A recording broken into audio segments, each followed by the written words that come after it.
Bonjour et bienvenue dans 15 minutes pour parler d'Europe. La France préside le Conseil de l'Union européenne pour 6 mois. À cette occasion, la délégation des barreaux de France et Lefebvre d'Alloz s'associent pour vous proposer ce podcast, dont la vocation est de sensibiliser sur les travaux et les actions conduites dans le domaine de la justice au plan européen. Aujourd'hui, pour nous parler d'Europe, Laurent Petitty reçoit Valérie Drezé-Humez. Bonjour Madame Drezé-Humez, juriste de formation spécialisée en droit européen. Vous avez débuté votre carrière professionnelle à la Commission européenne au sein de la Direction générale de l'environnement. Plus récemment, au secrétariat général de la Commission, vous dirigiez l'équipe chargée des procédures écrites, de l'habilitation et des délégations. Puis vous avez pris la tête de l'unité responsable de briefer le président et les vice-présidents de la Commission européenne en matière politique. Depuis le 1er septembre 2021, vous représentez officiellement la Commission européenne en France sous l'autorité politique de la présidente Ursula von der Leyen. Ma première question est la suivante. Les représentants de la Commission européenne à travers les États membres de l'Union européenne sont, je cite, les yeux, les oreilles et la voix de la Commission sur le terrain. En quoi cela consiste-t-il concrètement ? Bonjour à tous. Alors vous voyez que contrairement à une image peut-être de la Commission, on est très sensoriel et pas juste dans le discours, avec ses yeux, cette voix et ses oreilles. On est d'abord une antenne décentralisée dans chacun des États membres, et même dans certains États membres, il y a plusieurs antennes. Dans le cas de la France, à Paris bien sûr, mais aussi à Marseille. Et donc nous sommes vraiment le premier point de contact pour l'ensemble des populations par rapport aux politiques européennes. Que ça va de l'information à l'accompagnement de projets, aussi les contacts effectivement avec les autorités. Ce qui fait de nous, dans un deuxième temps, un canal de retour aussi d'information. Ce n'est pas seulement de la communication, je dirais, une descente d'informations de Bruxelles, mais c'est surtout aussi faire remonter des réactions par rapport aux projets politiques, des sensibilités particulières qui donnent un éclairage parce que, comme vous pouvez soupçonner, faire de la politique à 27, c'est parfois compliqué, voire même souvent, mais c'est surtout très important de garder un contact avec ce contexte et ces différences nationales pour bien comprendre à la fois les réactions, envisager les compromis et les difficultés en amont. Donc on est vraiment une courroie de transmission dans les deux sens entre Bruxelles et les populations dans les États membres, au plus près, au niveau régional, local aussi, où nous travaillons, pour incarner aussi la Commission sur le terrain et montrer ce qu'une politique européenne peut faire dans la vie des populations européennes. Alors, les représentations de la Commission interagissent avec les autorités nationales, les parties prenantes ainsi que les citoyens, et informent aussi les médias et le public des politiques de l'Union européenne. Pourriez-vous nous donner des exemples concrets ? Alors, je commencerai peut-être par les citoyens, puisque cette dimension de rapprocher les politiques des personnes est très importante pour nous.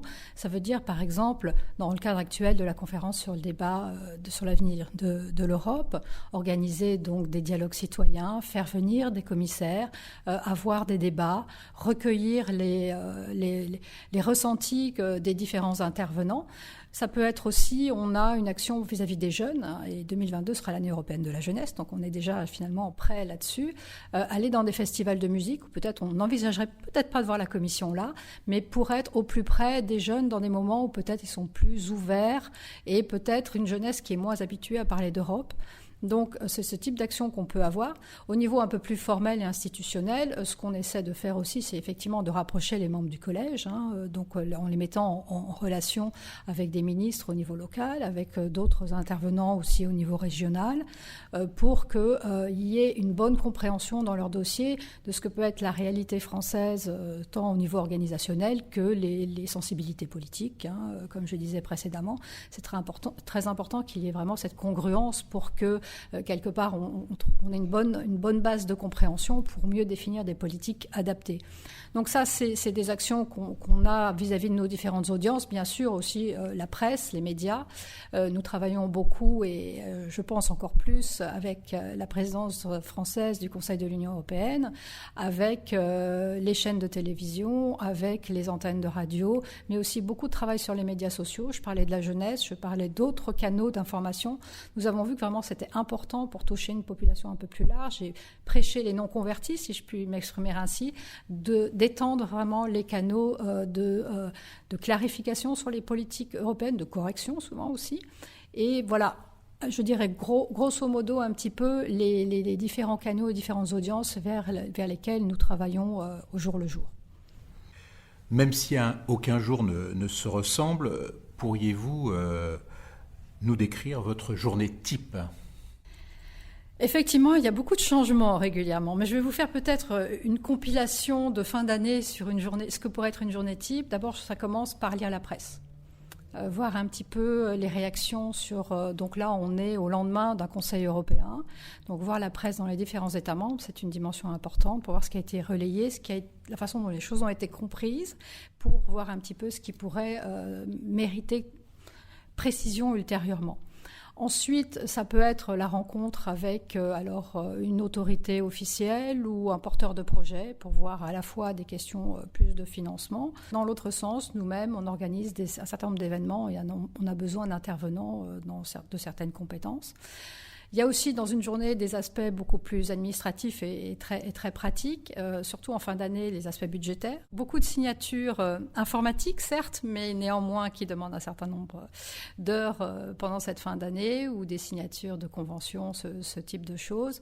Et bien sûr, les réunions avec les équipes, l'équipe de direction, ou suivant les sujets, préparer soit des événements. Ce ne sera pas un secret de vous dire qu'actuellement, on travaille particulièrement sur la préparation des événements dans le cadre de la présidence française du Conseil de l'Union européenne. Donc c'est quelque chose qui prend beaucoup des journées en ce moment et qui est important de bien préparer parce que c'est quand même un événement qui n'arrive pas souvent.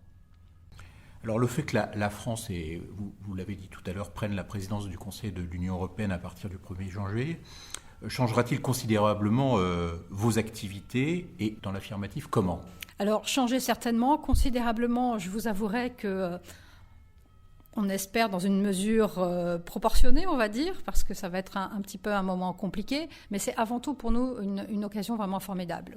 Comme je disais, tous les jours, nous établissons du lien vraiment entre l'Europe et les populations en France, en l'occurrence. Et là, on bénéficie vraiment de ce cadre, ce contexte où on va encore plus parler d'Europe, en bien et en mal, hein. Je suis très, très honnête là-dessus, mais justement, on sera là pour promettre peut-être certaines vérités un petit peu en haut de l'agenda. Et pour nous, c'est une véritable caisse de résonance d'avoir cette présence des politiques européennes dans l'esprit des Français plus que d'habitude pendant 6 mois.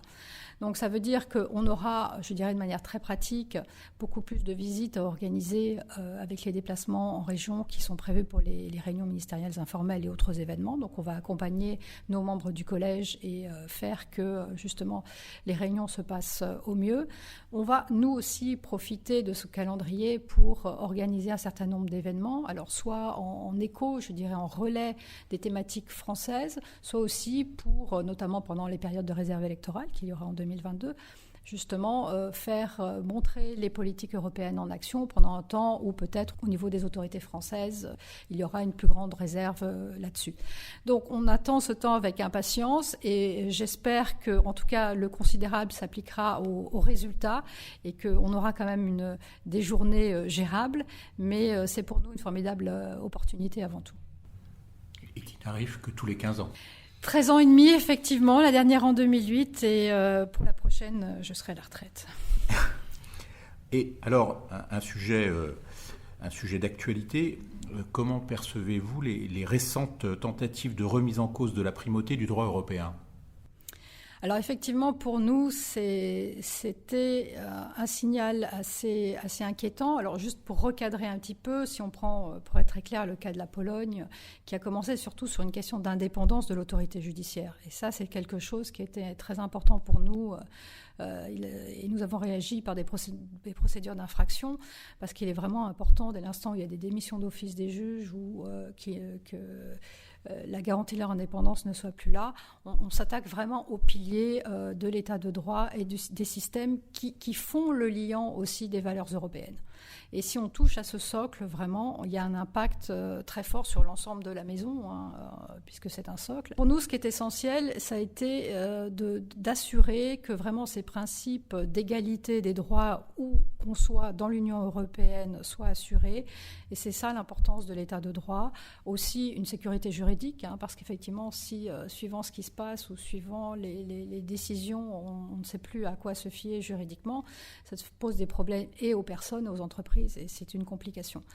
Le fait que ce soit arrivé dans le débat politique sous un angle qui a été vu comme une sorte de reprise en main ou de politisation, on l'a vraiment ramené à la dimension juridique, à l'utilisation de tous les outils que nous avions. Donc je parlais des procédures d'infraction, mais aussi de tout le travail qu'on a fait sur le rapport sur l'état de droit et qui sera à partir de 2022 assorti de recommandations. Et bien sûr, les procédures article 7 du traité de l'Union européenne qui sont en cours. Donc on veut vraiment utiliser l'ensemble des batteries juridiques qui sont à notre disposition, parce que si on s'attaque au socle fondamental, on remet en cause la base de notre Union et la base des droits des citoyens et de l'égalité entre les citoyens. Alors vous le savez, la langue française est toujours un point de débat, notamment au sein des institutions européennes. Et au lendemain du Brexit, à votre avis, comment revenir à un véritable multilinguisme et rétablir peut-être l'usage du français comme langue de travail de l'Union européenne?